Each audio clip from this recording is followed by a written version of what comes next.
Telecompanija Imedi და Prime Show სტუდია წარმოგიდგენთ.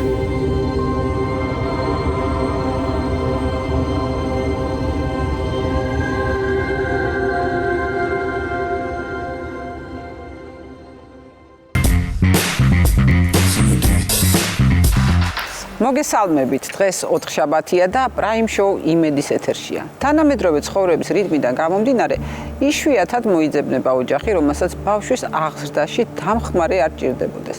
ძიძებზე მოთხოვნა სულ უფრო იზრდება, თუმცა არ არის მარტივი ისეთი ადამიანის პოვნა, რომელსაც ანდობ შვილის სიცოცხლეს.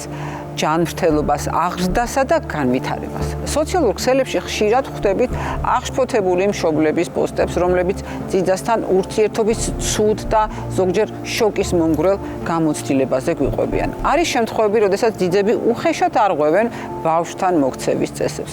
უკიდურეს შემთხვევაში კი ძალადობენ კიდეც. ასეთი ფაქტები ძიძების რეპუტაციას ლახავს და მათ მიმართ უნდობლობას აღვივებს. თუმცა მეორე მხრივ უხეშად ილახება ძიძების უფლებებიც. არა ადამიანური შრომის გრაფიკი, ფსიქოლოგიური წნეხი, დამატებითი საქმის შესრულება, თვალთვალი. ეს იმ პრობლემების არასრული ჩამონათვალია, რომლებსაც ძიძები ყოველდღიურად აწყდებიან. დღეს Prime Show-ში ძიძებთან და მშობლებთან ერთად ვიმსჯელებთ, სად არის გამოსავალი, რა უნდა გაკეთდეს იმისთვის, რომ ორივე მხარის უფლებები თანაბრად იყოს დაცული. მე ვფიქრობ, რომ საკმაოდ საჭიროებო საკითხი არის, ძალიან მნიშვნელოვანი საკითხია. ბევრი ოჯახისთვის, ალბათ თითოეული ჩვენგანისთვისაც ამ შემთხვევაში და სხვათა შორის, ჩემო ანრი, ირაკლის აქ გამოცდილება წლების წინ პატარა ბავშვის მოულის. ხო არის ეგრე? ხო, ეხლა რა თქმა უნდა, ძიძად არ მიმუშავია, თუმცა 2000 წელს ვიყავი ამერიკაში გაცვლითი პროგრამით. სადაც სკოლა დავამთავრე და ცხოვრობდი, ესე ვთქვათ, იქ მიწვეული მოსწავლეები იყვნენ გადანაწილებული ამერიკულ ოჯახებში და მეც მომიწია ერთ-ერთ ამერიკულ ოჯახში, მრავალშვილიანი ოჯახი იყო და როდესაც ჩავედი, ყავდათ 2 თვის ბავშვი პატარა.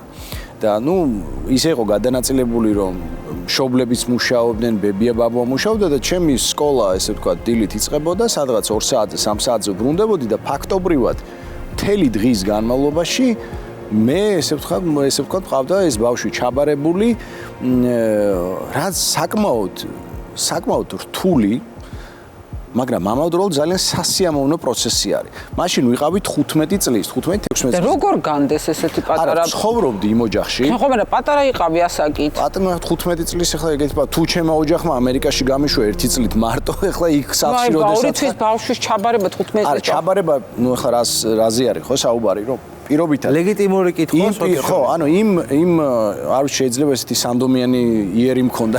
შენ სანდომიანი არის, შენ არაჩვეულებრივი იერი გაქვს, მხოლოდ სახლში როდესაც ვიყავით, ვთქვათ, პამპერსის გამოცვლა იქნებოდა, ბავშვის დაბანა იქნებოდა, საკვების მირთმევა, საათების მიხედვით დაძინება, თამაში თუ ასე შემდეგ.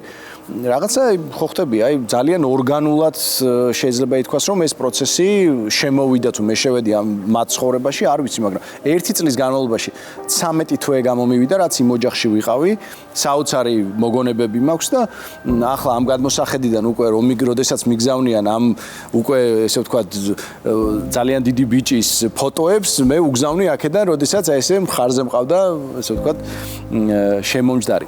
მე ძიძასთან დაკავშირებით ცოტა სხვა სენტიმენტები მაქვს. ჩემთვის ჩემი ციცო, ჩვენი ციცო ეს არის ყველას ძიძა. ის ძიძა არ არის, ნათესავათაც მეყუთვის გარებიცოლა, მაგრამ ვერ გეტყვით, ხანდახან ვფიქრობ, დედაზე უფრო მიყვარს თუ ციცო თქო. ეს არის ადამიანი, რომელმაც გამიზარდა მე ჩემი ივიკო, რომელმაც მე მომცა საშუალება, რომ არ გავჩერებული ვიყავი სახლში არც ერთი დღე და მორიგეობდი და თავის ღამის თევებით და ყველაფრით, მე როგორც ჩემს კარიერაში ყველა ძალიან დიდი დამსახურება მიუძღვის ციცოს, რომ ჩემი ივიკო გამიზარდა და დღესაც ციცო ჩვენს გვერდით არის. ჩემი შვილიშვილიც არის ციცო ზრდის. დიდხანს მინდა კარგად ვყავდე და რა ვიცი, აი შვილთაშვილიც რო გამიზარდო, აი ესე მინდა რომ ჯანმრთელად და კარგად ყავდე და ყველას ვუსტურვებ აი იმ სითბოს და სიყვარულს, რასაც ჩვენს ოჯახში ეს იყო ციცო ყველა ოჯახში არა, ნუ მარტო ყველა შუჩები. ამ დროს უნდა თქვა ციცო ერთადერთია. ბავშვები ვერ მოყვებით, არ ვიცი, ის არაპროფესიონალი ვარ, გამოუცდელი ვარ. მაგრამ ბავშვებთან ურთიერთობა გამოგდის არ ნახულობ. გიждები, ალბათ ვიქნებოდი ძალიან კარგი ძიძა. მე ჩემ გამოცდილებით შემიძლია თქვა, რომ ჩემს მეორე შვილს ლიზას ყავდა შესანიშნავი ძიძა ქეთინო, რომელმაც პრაქტიკულად გაზარდა და დღემდე მახსოვს და მადლიერი ვარ მისი და აქედან მოვიკითხავ, რაც შეეხება ანას და ლილის, იცი რა ძიძა როგორც ესეთი არ ყოს, იმიტომ რომ ამ შემთხვევაში საოცრად შემიძლია თქვა, რომ გაგვიმართლა, იმიტომ რომ ბებია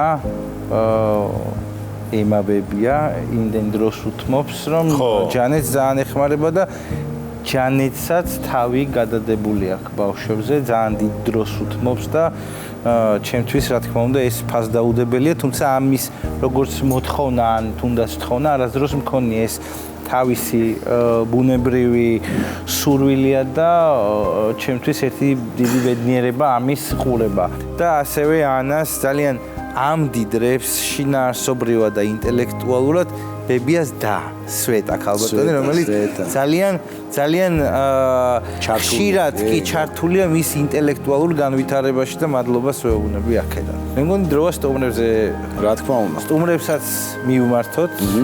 მანიკა, მოგესალმებით, მადლობა რომ ჩვენთან ხარ ამ თემასთან დაკავშირებით და ამ თემაზე დარწმუნებული ვარ, რომ შენ გაქვს შენი ისტორია, მე როგორც ვიცი, არც თუ ისე სასიამოვნო ისტორია არის პირველ ძიძას რაც შეეხება. მოდი გაგვიზიარე უპირველეს ყოვლისა, როდის გაჩნდა საჭიროება, როდის მიხვდი რომ მქონდათ საჭიროება იმისა, რომ ძიძა მოგეძებნათ, რამდენად მარტივი იყო ეს პროცესი და შემდეგ როგორ დასრულდა. კი ბატონო, მოგესალმებით, სტუმრებს მივესალმები, ტელემაყურებელს რა თქმა უნდა, ხო ისეთი თემაა, რომ მართლა ყველას აინტერესებს და დღემდე რაღაცა ტკივილის დონემდე არის, რომ კარგი ძიძა მაპოვნინა, იმიტომ რომ ჩემს გარშემო ძალიან ბევრი ადამიანს ყავს ბავშვი და არ არის მათთვის, ასე ვთქვათ, სასურველი ძიძა. ყველას თავისი კრიტერიუმები აქვს, ბუნებრივია. გისმენდით და ახლა ვიხდგენდი ჩემს მოგონებებს, იმიტომ რომ ჩემი შვილი უკვე 13 წლის გახდება წელს შესაბამისად. რამდენიმე წლის წინანდელი ამბავია, გიოს უკვე ბევრი წელია ძიძა აღარ ყავს, თუმცა ძალიან პატარაობიდანვე 2 თვის იყო, როცა საჭიროება დადგა, იმიტომ რომ მეც პატარა ვიყავი, 20 წლის ვხდებოდი და ვმუშაობდი. ბუნებრივია და არა სადღეღამისო, არამედ დღის საათებში მჭირდებოდა დამხმარე ადამიანი, რომელიც ასე ვთქვათ, მე მგონი რომ ამ ასაკის ბავშვის მოვლა არ არის ძალიან რთული, იმიტომ რომ ელემენტარულია, ან შია, ან ეძინება, მაგრამ არის ძალიან საპასუხისმგებლო, იმიტომ რომ ყოველი წამი ჭირდება ყურადღება, ხო? ასეა ნამდვილად. ამიტომ რო ვთქვა, რომ თავიდანვე ისე ბრმადვენდე ვინმეს მოვიტყუები, თავიდან ძალიან კარგად მივიღე ეს ადამიანი ჩემთვისაც, როცა სახლში ადამიანს შემოვუშვებ და ჩემთვის ყველაზე ძვირფასი ადამიანი უნდა ვანდო, რაღაცნაირად ვცდილობ, რომ როგორც ოჯახის წევრს ესე შევხედო და არ იგრძნოს თავი უხერხულად და ყველანაირი კომფორტი შევხედო. ზოგადად ეს ჩემი ხასიათიც არის, მაგრამ რომ ვთქვა, რომ მარტო ვტოვებდი, მაინც ყოველთვის ან ბებია იყო გიოსთან ერთად და ინაწილებდნენ საქმეს, მარტივად რომ ვთქვა რა, ერთადერთი აი გარეთ გასეირნების დროს ეტლით ასეირნებდა ბუნებრივია, შეიძლებოდა რომ მარტო წაეყვანა და ზუსტად ასეთი შემთხვევა იყო, არ მიყვარს და სხვა შორის ამ ისტორიის მოყოლა ტელეეთერის საშუალებით, მაგრამ იყო ასეთი ისტორია. ვაკის პარკიდან დაურეკეს ჩემს დას. ფოტოებიდან მქონდა ნანახი ჩვენს ერთ-ერთ საერთო მეგობარს, ჩემი ეტლი, აი რაოდენ საკურველიც არ უნდა ყოფილიყო, რაღაც გამორჩეული იყო წითელი ფერის და თან იქვე ცხოვრობდი იცოდა და არ შეგეშინდესო ამ ტექსტით მირეკავს ჩემი და მახსოვს გიო ვაკის პარკში ხო არ არის. წარმოიდგინეთ, აი რა უნდა დამემართოს მაგ დროს. მე თვითონაც პატარა 20 წლის, გიო არ ვიცი 4 თვის იყო, იმიტომ რომ 2 თვე მყავდა ეს ადამიანი სახლში და ამბავი იყო ის ასეთი, რომ ახლაც ნერვიულობ, რომ ვიხსენებ, იმიტომ რომ ჩემი ემოციები მახსოვს.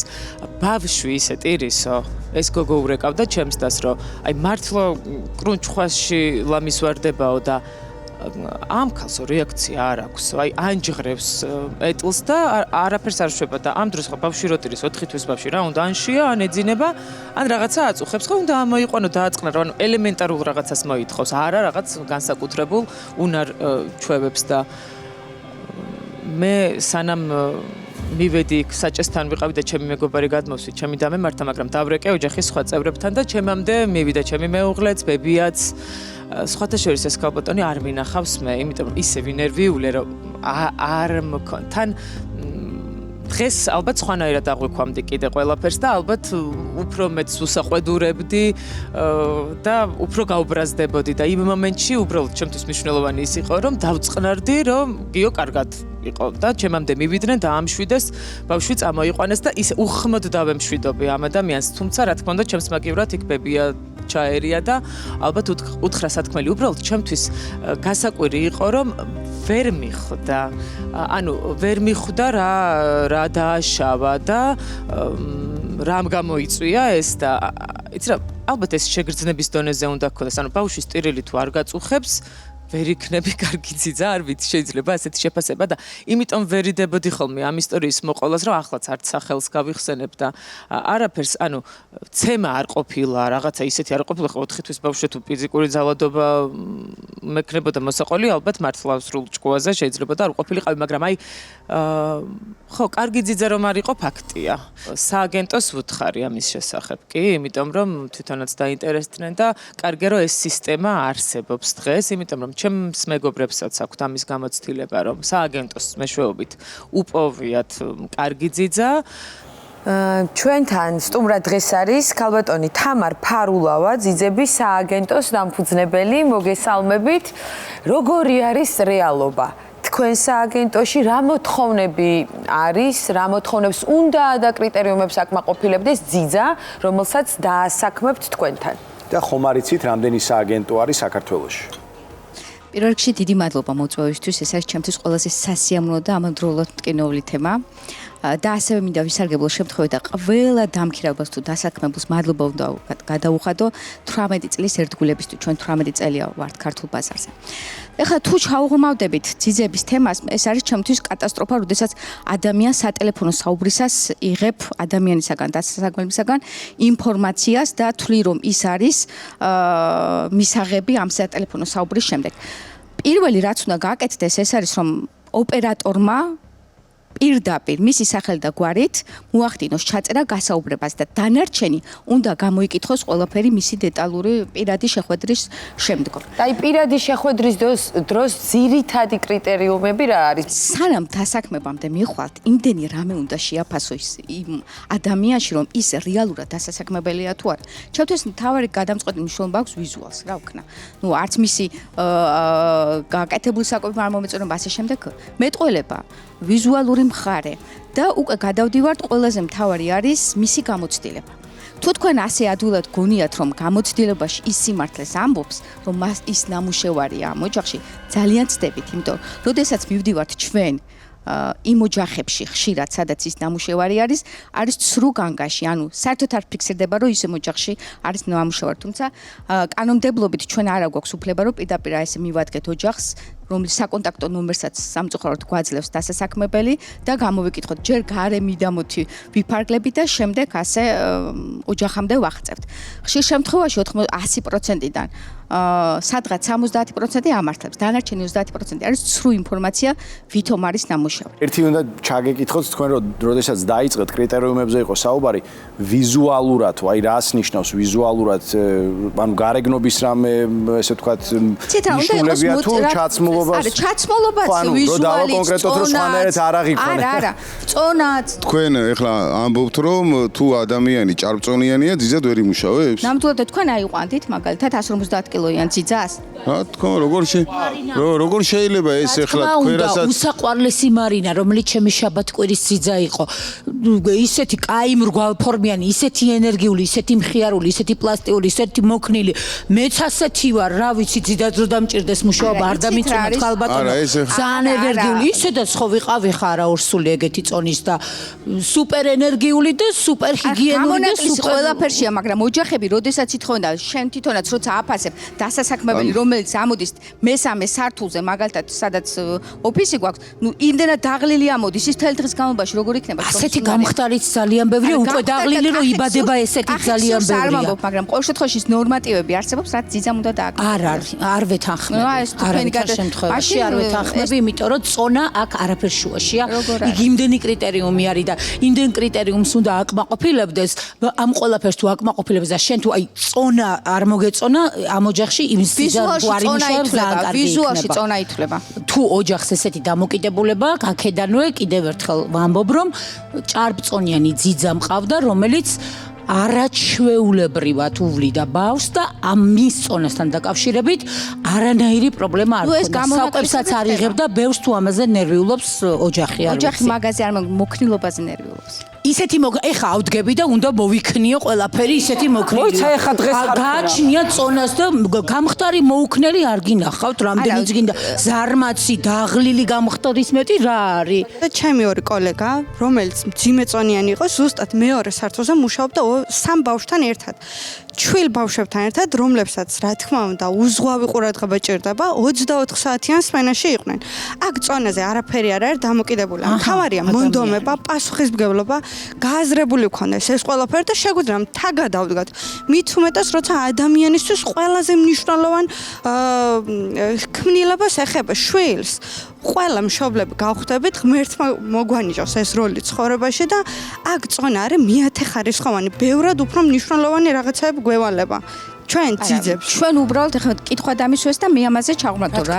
ძიძას ჩვენი აღშფოთება გამოვხატეთ ეგეთი ოჯახები როგორ არსებობს, რომ ამაზე აქვთ ისა ამ კრიტერიუმში აქვთ შეტანილი წონა და თეთრი კბილები, წარმოშობა, ზოგს მეგრელი არ უნდა, ზოგს კახელი არ უნდა. მოგრელი თუ არ უნდა და რა. სვანი ხომ ყველას უნდა, სვანი მთავარია. სვანი საერთოდ მოთხოვნილებაში არ ქონია ჯერჯერობით, მაგრამ ძალიან ბევრი რამე შეიცვალა. თვითონ ესეც ხო არის განსაზღვრელი, რომ ოჯახი ფსიქიკურად მან ყველაფერი კარგად არ არის და ასეთ ოჯახებში მაინც უშვებს ძიძებს. ამიტომ ოჯახები უნდა დაიბაროს შენს ტერიტორიაზე, სადაც კარგად უნდა გაფილტრო. კარგი გადაწყვეტილებაა ეს. კი ბატონო, და არ უნდა გაუშვა სახში. არა მივაბამ რა ჩემი ძიძის ამბებს აქ ისევა. ძალიან დიდი ბოდიში, იმიტომ რომ ორსულად ვარ, თან კიდე ხა ეს ორი შვილი ძიძის თემა, მანიკას ესეთი გამოცდილება გადავირია. ცოტა პოზიტიურზე გადაგრთავთ. ჩემი სააგენტო არის გადამოწმებას რო არ საჭიროებს ისეთი გამოცდილი ძირძველი ეს არის ჩემი ქალაქის ზუგდიდი და ზუგდიდელები ესე გამიმართლა როგორც კი პოსტს ვდებ რომ მიშველეთ მინდა ძიძა სასწრაფოდ პირველ რიგში იქიდან ხდება მოკლედ კანდიდატის მოწოდება ასე ვთქვათ. მოკლედ ნინა რო გავაჩინე ძალიან ნერვიულობდი იმიტომ რომ ჩემს მეგობრებსაც ძალიან ცუდი გამოცდილება ქონდა ძიძასთან დაკავშირებით და დავწერე მოკლედ პოსტი რომ გთხოვთ მაპოვნინეთ ძიძა რომელსაც უპირობოდ ეყარება ჩემი შვილი. ეს არის ჩემი ერთადერთი შერჩევის კრიტერიუმი რომ ადამიანი იყოს თბილი და ტკბილი. დანარჩენს ახლა რომელი წიგნებით ვათამაშოთ თუ როგორ ვათამაშოთ, როგორ ვაჭამოთ და სუპი როგორ მოუმზადოთ გემრიელად ამას ერთად რაღაცნაირად მოვაგვარებთ. თავარია რომ ადამიანი იყოს თბილი, ტკბილი და მზრუნველი. მოკლედ ჩავატარე გასაუბრება და ზემოთხსენებული ჩემი ქალაქიდან დიდი მოლოცვების წერილებს ვიღებ. ისეთი ვიღაცა დაინტერესდა შენი შვილი დგილოცავ, შენ ბედი ქონია, ასე შემდეგ ძალიან ბევრი მესიჯი მივიღე ეგეთ. მეთქი ესეთი ვინ არის და ნუ მოკლედ კანდიდატი ვინმე ირა მებონია. მე უკვე გასაუბრება ჩანიშნული მქონდა და ახლა მეგრელ ძიძაზე უარს ზემოთხსენებული ოჯახივით კი არ ვამბობდი, მაგრამ ცნობილი რო ვარ სეპარატისტად, ასე არ არის. ნამდვილად კრიტერიუმში მეგრელი შეტანილი არ მქონია. ნუ რომ მართლა რომ გავესაუბრე რამდენიმე ადამიანს და ვერ ვიტყვი რომ რაღაცა ისეთი გამოცდილება ძალიან კარგ ქალბატონებს გავესაუბრე და დავიბარე უკვე ეს ირა. აი მართლა კარი რო გავაღე, ანუ კახასთან დაკავშირებით არ მაქვს ესეთი სასიყვარულო ისტორია რომ მოგიყვეთ და კარი რო გავაღე და ირა რო დავინახე, გავბრუვდი ხალხნო, მეთქი ეს არის ის ქალი, ვინც უნდა აღზარდოს ჩემი შვილი. ანუ პირდაპირ, ანუ კარი გავაღე და ადამიანი შემიყვარდა და მინდოდა რომ ყოველ დღე ეს ქალი მენახა ჩემთან სახლში. გარდა ამისა, რომ შემოვიდა გასაუბრებაზე, მე ყოფილი HR ვარ და ეს ჩემი პროფესია არის, სულ ვაკვირდებოდი, რომ მე უფრო მეტ ყურადღებას მithმობს და ჩემთან საუბარს თუ მართლა ან მოიძიებს ბავშვს ან ასე შემდეგ. ანუ საერთოდ მე მისთვის ინტერესის სფერო არ ვიყავი, მოვიდა პირდაპირ ბავშვთან, აი ბავშვთან მისი უდიდესი გამოცდილებით, ბავშვთან მისი სიმშვიდით, მისი, ანუ შემოიტანა სახლში სიმშვიდე და ჰარმონია და დღე, წამი, წუთი არ მაქვს იმაზე დარდი, რომ ჩემი შვილთან რომ ირა არის, რამე იქ ისეთი ხომ არ ხდება. ძალიან დიდ მადლობას გადავუხდი ღმერთს და ჩემს ირას და ხათუნას, რომ არიან ჩემთან და ღმერთმა შემაძლებინოს, რომ როგორი ადამიანებიც არიან და როგორც უდგებიან ჩემს შვილებს სიყვარულით, ეგ გადავუხადო სიყვარულით, სითბოთი და ყველანაირი კომფორტით, რასაც იმსახურებ. და ჩვენ ახლა სტუდიაში გვყავს ახალგაზრდა დედა ნინუცა როსტიაშვილი, ჩვენი კოლეგა ჟურნალისტი, მოგესალმებით, რომელიც სულ ახლახანს გახდა დედა და ეძებს ძიძას. მიუხედავად იმისა, რომ მე ჯერ ძიების პროცესში ვარ, გარკვეული გამოცდილება ჩემი მცირეწლოვანი დიშვილების გამო მაინც მაქვს და პირველ რიგში მინდა სააგენტოს კუთხით ვისაუბრო. ჩვენ დაგვჭირდა, რომ სააგენტოდან გარკვეული კანდიდატი ძიძების შეგვერჩია, თუმცა ჩვენ პირდაპირ წავაწყდით ერთ-ერთ კანდიდატს, რომელსაც გარკვეული ფსიქიკური პრობლემებიც კი ჰქონდა და ამ შემთხვევაში არ იყო საჭირო, რომ ჩვენ ვთქვათ ფსიქოლოგები ან რაიმე სახის სპეციალისტები ვყოფილიყავით, ეს გასაუბრებაზე ქცევითაც კი მარტივად აღსაქმელი იყო. ხშირ შემთხვევაში ალბათ მე მაინც მგონია, რომ კარგია გამოცდილება, როდესაც საახლობლოდან მოიძიებ ძიძას და იცი, რომ შენ ადამიანს, რომელსაც ენდობი, ის კმაყოფილი იყო და მე ვისურვებდი, რომ მე ჩემხვედროდეს ციცო, ირა და ხათუნა და მე ვისურვებდი, რომ ვიპოვო ისეთი ძიძა, რომელიც პირველ რიგში ბავშვის მიმართ იქნება პასუხისმგებლიანი და მე თავს ვიგრძნობ, რომ ჩემი შვილი არის უსაფრთხოდ. მანიკამაცა ახსენა, ხომ, ძალიან ცუდი ფაქტი. თუ მე გარკვეულად რაიმე სახის ფიქრები მაქვს, რომ ჩემი შვილს, როდესაც ძიძასთან მარტო დავტოვებ, ის უსაფრთხოდ არ გრძნობს თავს და რაიმე სახის ზიანი შეიძლება მიეყენოს, ეს არ არის აუცილებლად პირდაპირ ცემა, ხო? ძალადობას, როდესაც ვამბობთ, ეს შეიძლება იყოს ფსიქოლოგიური ძალადობაც.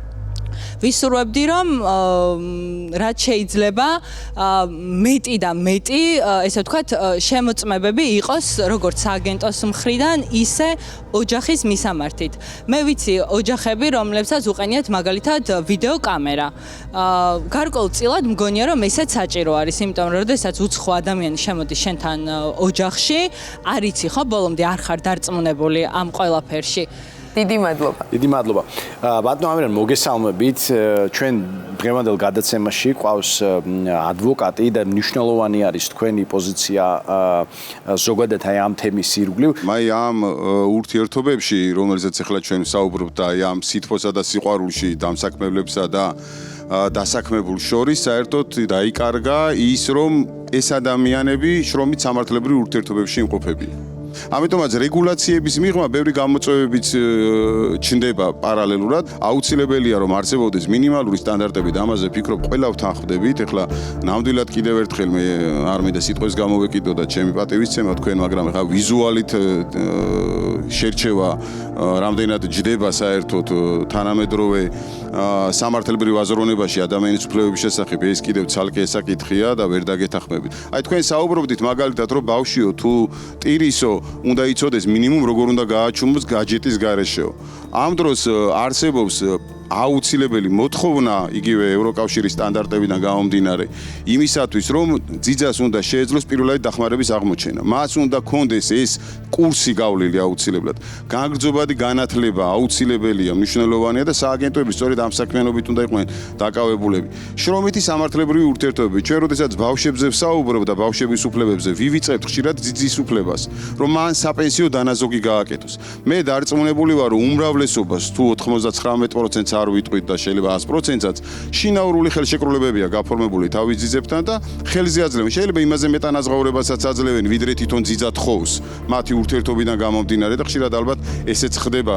ან ხშირად თუ არა ყოველ შემთხვევაში არსებობს ალბათ ესეთი მაგალითებიც, მაგრამ სინამდვილეში ეს ადამიანები საპენსიო დანაზოგს ვერ აკეთებენ და ხვალე, როდესაც ისინი ამ პროფესიიდან წავლენ, მათ ძალიან გაუჭირდებათ სხვა პროფესიის პოვნა, სადაც ისინი თავს იპოვიან და შესაბამისად მათი სოციალური გარანტიები იქნება დაცული, იგივე დაზღვევის პრობლემა. ამიტომაც დერეგულირებული სფეროა, ეს არის გამოწვევა. სახელმწიფომ ძალიან მნიშვნელოვანი ნაბიჯები გადადგა ბოლო წლებში არასრულწლოვანთა უფლებების დაცვის თვალსაზრისით. ძალიან ბევრი კარგი კანონი იქნა მიღებული.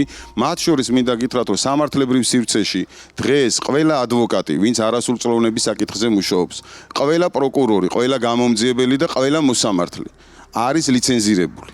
არც ერთ იურის, ვისაც არასრულწლოვანთა უფლებებზე უწევს მუშაობა, არა აქვს ამ უფლებებზე საქმიანობის განხორციელება არ შეუძლია, თუ კი მას არ აქვს ლიცენზია შესაბამისი მინიჭებული და თუ ამას განგრძობადი განათლება არ ახლავს. ამიტომაც ის რაც სამართლებრივ სფეროში კეთდება და რა თქმა უნდა აქაც ბევრი გამოწვევა, ეს გამოწვევები და ეს მოთხოვნები უნდა სხვა მიმართულებითაც არსებობდეს და პირველ რიგში რა თქმა უნდა სააგენტოებს უნდა ქონდეთ შესაბამისი ლიცენზირება. კიდევ რა შემიძლია ვთქვა, ძიძების მიმართ ბულინგსა და ძიძების მიმართ თვალთვალზე. ჩვენი კანონმდებლობა კატეგორიულად კრძალავს ფარულ ჩანაწერებს, პირადი ცხოვრების სამსახველი ინფორმაციის უკანონოდ მოპოვებას.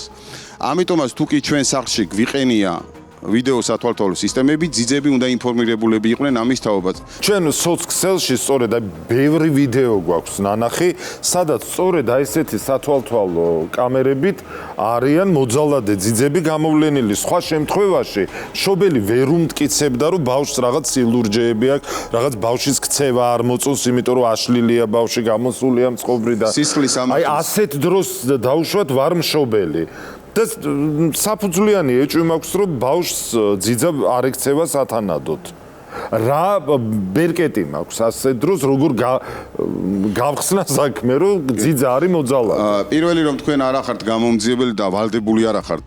ყველაფერს თავი დავანებოთ, რომ საგამოძიებო მოქმედებები განახორციელოთ და მეორე, რა თქმა უნდა თქვენ შეგიძლიათ ასეთი ეჭვის შემთხვევაში განახორციელოთ ფარული ვიდეო სათვალთვალო სისტემით იქნება თუ აუდიო მოსმენით დანაშაულის გამოვლინება, მაგრამ მხოლოდ იმ პირობით თუ თქვენ დაუყოვნებლივ მიაწვდით აღნიშნულ ინფორმაციას სამართალდამცავ ორგანოებს და მოითხოვთ შესაბამის რეაგირებას.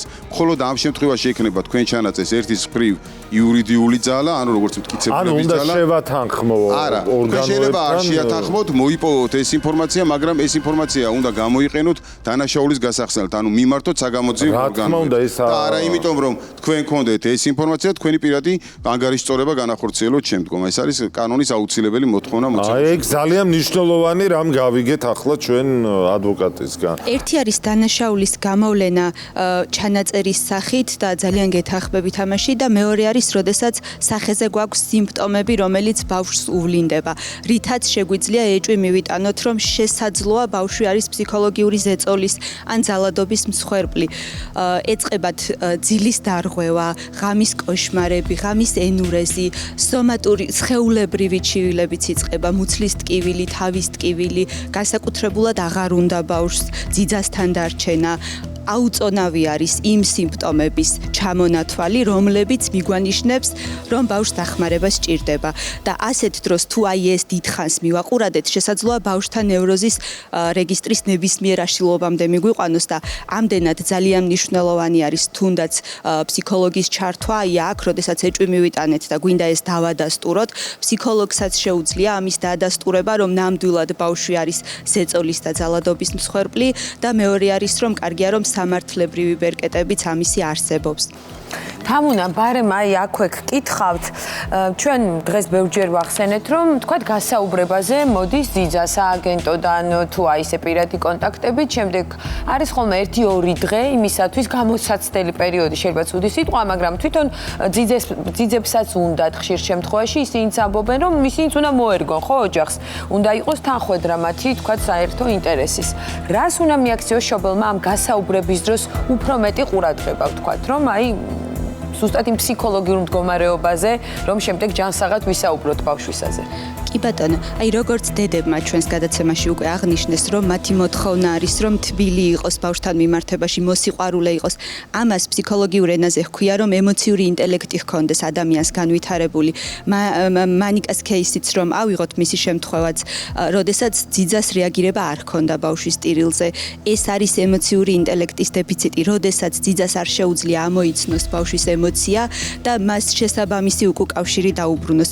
აი ამის ამოცნობა არის ძალიან მნიშვნელოვანი. როდესაც დედა პირად საუბარში ძიძას უზიარებს რაიმე ოჯახურ სევდიან ისტორიას და მის სახეზე ხედავს, რომ ის ძალიან სევდიანი არის, მან ძალიან განიცადა და შესაბამისი უკავშირი დაუბრუნდა, შეგვიძლია ვიმსჯელოთ, რომ ამ ადამიანს კარგად განვითარებული ემოციური ინტელექტი აქვს და შესაბამისად ბავშვის ემოციის ამოცნობასაც შეძლებს. მეორე მომენტი არის, რომ დედამ უნდა აუცილებლად შეკითხვა დასვას.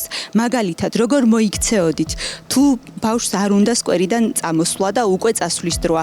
როგორ მოიქცეოდით, თუ ბავშვი უარს ამბობს საკვების მიღებაზე, ძილზე? როგორი იქნებოდა თქვენი პასუხი და რეაქცია, როდესაც ბავშვს შემთხვევით რაღაც გაუტყდა, რაღაც დააზიანა? აი ეს შეკითხვები გულღიად და მოურიდებლად უნდა დასვას აუცილებლად მშობელმა და შეთანხმდნენ მოლოდინებზე.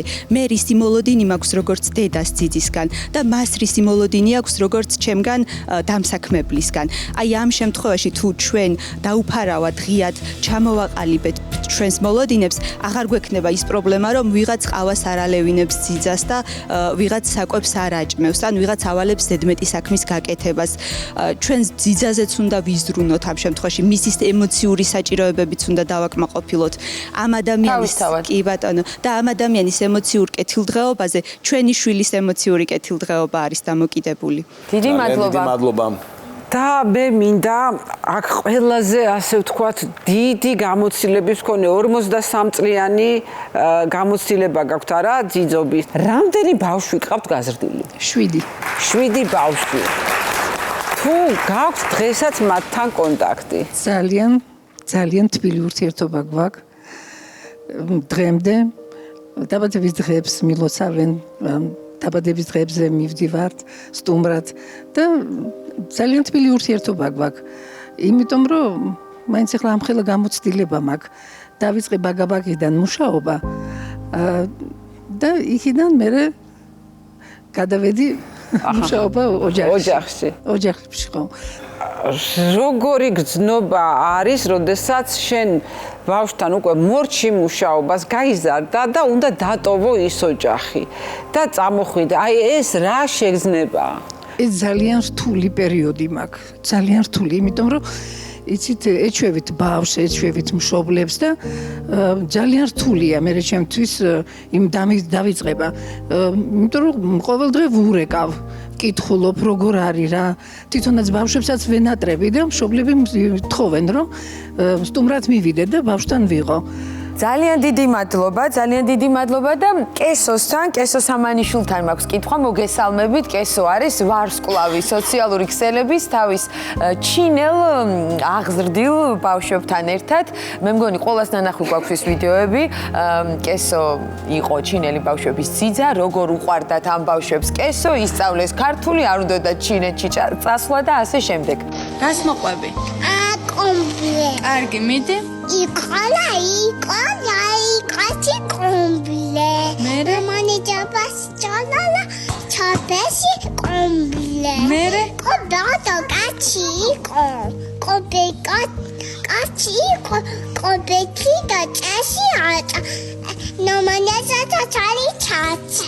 Aha, mere? Ata gachi ala chakola valebi. Ata mezek მე გელი მოდა ალა გელი მოვიდა კომბლესთან ალა აბა ჯეჭოჩი საგაუხალის ოდა ჩაჩაუჩა კოდატო ბავშვებს როგორ შევაყარე თავი ბავშვებს ალბათ პირველ რიგში გულწრფელობით შევაყარე თავი. ვუზიარებდი პოზიტივს, რაც მათთვის არის ძალიან მნიშვნელოვანი. ჩუქნიდი უსაფრთხოებას, სიყვარულს, სითბოს. ბავშვები ყველაზე ლაღები და ფერადები მაშინ არიან, როცა ამ ყველაფერს გრძნობენ. და ეს ყველაფერი ჩემში ალბათ მაშინაც დაინახეს, როცა ქართულად ვუმღეროდი იავნანას და ქართული თქვენ ასწავლეთ? არა, ქართული მე არ მისწავლებია, ჩემამდე მათ ყავდათ ქართველი ძიძები, რა თქმა უნდა და ეს ყველაფერი რაღაცა ჯაჭვურად მუშაობდა. გარემო ძალიან მნიშვნელოვანია მათსა და ჩვენი განწყობა და ხასიათი პირდაპირ აესახება მათზე. დანარჩენი ალბათ უკვე ესე აღსანიშნავია ის, რომ მე გამოცდილების გარეშე მივედი ამ სამსახურში და ალბათ ჩემო სწორედ ამ სიყვარულმა მიმიყვანა ბავშვებთან და ერთი წელი დავყავი მათთან. ახლა კი მე ჩვენი პარტნიორი კომპანიის შესახებ გიამბობ. Central Park Towers-ი ქალაქ თბილისში Central Park-ის მიმდებარედ არსებული 5 ვარსკვლავიანი მრავალფუნქციური სასტუმრო კომპლექსია. სასტუმროს მართვა საერთაშორისო ბრენდი Radisson Blu განახორციელებს. კომპლექსის ჯამური საინვესტიციო ღირებულება 300 მილიონია. პროექტში ინვესტორებს ეძლევათ შესაძლებლობა შეიძინონ საკუთარი სასტუმრო ნომერი, რომლის მართვას განახორციელებს Radisson Blu და მიიღოს შემოსავალი მისი ფუნქციონირებიდან. Central Park Towers-ი პროექტი შედგება 42 სართულიანი თაუერისგან, რომელიც ერთიანდება 7 სართულიანი პოდიუმით, სადაც კომპლექსის ინფრასტრუქტურაა განთავსებული. კომპლექსს 4 მიწისქვეშა საპარკინგე სართული აქვს, რომელიც 400 ავტომანქანაზეა გათვლილი. კომპლექსში განთავსებული ინფრასტრუქტურა უპრეცედენტოა საქართველოში, როგორც მასშტაბით, ასევე მსოფლიოში წამყვანი ბრენდებით. Radisson Blu უზრუნველყოფს კომპლექსში არსებული ყველა სასტუმრო ნომრის ოპერირებას. კომპლექსში 5 რესტორანი და კაფე განთავსდება, რომლის ოპერირებასაც მსოფლიოში ძალიან ცნობილი სარესტორნო ქსელები უზრუნველყოფენ. კერძოდ, ბიფ ბარი, ჩოტო მატე, რობერტოსი, ანჯელინა და სხვა. მოლის ოპერირებას მსოფლიოში წამყვანი ბრიტანული ბრენდი Harvey Nichols-ი განახორციელებს. რეგიონში ყველაზე დიდი მულტიფუნქციური ივენთ ჰოლი გათვლილია 3000 ადამიანზე. აღნიშნულ ივენთ ჰოლის ოპერირებას მსოფლიოში წამყვანი ამერიკული კომპანია Live Nation-ი განახორციელებს. გიორგი ხუციშვილი, რომელიც არის მომღერალი, მაგრამ პარალელურად რომელიც არის არაჩვეულებრივი მომღერალი ნოეს სხვათა. აი შენ გაველოდებოდი მაგ სხვათა შორის და რომელიც ასევე არის ყოფილი ძიძა. არის ეგრე? აბა მოგვიყევი შენი გამოცდილების შესახებ. იშვიათია მამაკაცი ძიძა საქართველოს სცენარი წავიკითხე, გამიკრო. რა გინდა აგერ ორი მამაკაცი ძიძა გვიზის თავისი გამოცდილები. სუპერსტარი გარემოებით. ორივე სიმპათიურები. აი. ასეთ ძიძას მეც ავიყვანი. მე უკვე დასაქმებული ვარ. მოკლედ მე არც ციცო ვარ და არც მეგრელი, მაგრამ მაინც ვიყავი. ხა, საკმაოდ რთულია სხვათა შორის ძიძობა. მოიცადე მაინც. და განსაკუთრებით ჩემი რეაქცია იყო ის, რომ როდესაც პირველად ზარი შემომივიდა, განცხადება დავდე, რომ ბავშვი ვიყავი, მე თვითონაც 19-20 წლის ვიყავი, რომ ძიძაც მინდოდა მე მუშაობ, იმიტომ რომ ბავშვები ძალიან მიყვარს. ეს თბილისში ხდება? კი, თბილისში. პირველი შემთხვევა რო იყო, ველოდებოდი პატარა ბაუს, მაგრამ ეს იყო 19 წლის ბიჭი, რომელსაც მანქანამ დაარტყა და გონება ქონდა ცოტა დაქვეითებული და თავიდან სწავლობდა სულ ყველა. აი ძალიან რთულია 1.95 სანტიმეტრის ადამიანი გვერდზე დაიყენო და როგორც ბავშვი წარმოიდგინო ისე, ხო? ძალიან რთულია. თან ქუჩაში გაიყვანო, ხელით ატარო, რაღაცა ეთამაშო, ცოტა კონტაქტში შეხვიდე. პირველად დედამისი რომ მოვიდა ჩემთან, ეს იყო რაღაც შოკი რა, რომ დამირეკა, რომ თქვენი განცხადება ვნახეო და მე თვითონ არ მახსოვდა, როდის დავდე ეს განცხადება. ხო და საკმაოდ დიდი ხანი იყო გასული და ეს ვნახეო და მაინტერესებს მამაკაცი, ანუ ბიჭი როგორ მიუდგება ჩემშვის, როგორ აღზრდის. აღზრდა არ ქვია ამ ყველაფერს, უფრო მეგობარი სჭირდებოდა ადამიანი, რომელიც გვერდში ეყოლებოდა ამ ადამიანს და ისე გამიჭირდა ხალხო, აი მართლა ისე გამიჭირდა და რაც შეეხება ის კვებას, ვიზუალს, თქვენთან მაგ შეკითხვა, ნუ მე შეიძლება ამიყვანდეთ სამსახურში. ძალიან დიდი მადლობა. რამდენი ხანი გასვლა? 2 წელი ვიყავი მასთან. აი ნახე, ეკო ბოდიში, აი რა შედეგი გამოიღო, ასე ვთქვათ, შენმა ძიძობის დებიუტი. შედეგი ის იყო, რომ ველოსიპედზე მოვიდა ავარია და იმის შემდეგ გახდა ეს ადამიანი ესე. შევაყვარი მოტოციკლეტი. დავდიოდი სკვერში ხშირად, ხალხთან კონტაქტი, კომუნიკაცია ისწავლა. ვშთავდით ლაივებს, მაშინ ახალი შემოსული იყო ეს სოციალური ქსელების რაღაცები და ჩემი წამოსვლიდან სადღაც ორ თვეში გავიგე, რომ მან ჩააბარა ერთ-ერთ აკადემიაში სადაც ისწავლა თვითმფრინავების დაშლა, აწყობა და ასე შემდეგ. ბრავო. და გიორგისთან მაქვს ასეთი კითხვა, მას შემდეგ, რაც აი თქვათ ის ბიჭი, ასე ვთქვათ, რაღაცა დაუბრუნეთ ცხოვრებას, ახალგაზრდა ბიჭი, თუ განაგზეთ მუშაობა ძიძათ უკვე პატარა ბავშვებთან. ძიძა გავაგზელე ისევ ძიძობა, არ ვაპირებდი, მაგრამ ჩემი ფინანსურიდან გამომდინარე გადავწყვიტე, რომ ისე გამიკეთებინა, თან ბავშვები ძალიან მიყვარს. შემხვდა პატარა ბავშვი 2 წლამდე, რომელიც ჩემი სიმღერის გარეშე მე რო არ მემღერა, არც თვითონ, არც ბებია მისი და არც პაპა მისი არ იზინებდნენ. აი რას უმღეროდით? უცებ რო წაგვიმღეროთ. თუ ასეთურფა იყავი რა და ვერ გამჩანებდი აბო იმანა რომ სიყვარულის თავის გული არ გამიღია ბრავო. ასლაპარაკი. აი რატომ თქვი? ტყუილად კი არ მიცმანს, არაჩვეულებრივი მომღერალი. და აი ასეთ ნოტაზე, არაჩვეულებრივ ნოტაზე ზუსტად ერთი კვირით გემშვიდობებათ Prime Show. პოსტსკრიპტუმ თუ ვინმეს ძიძა გჭირდება, აქ ვარ.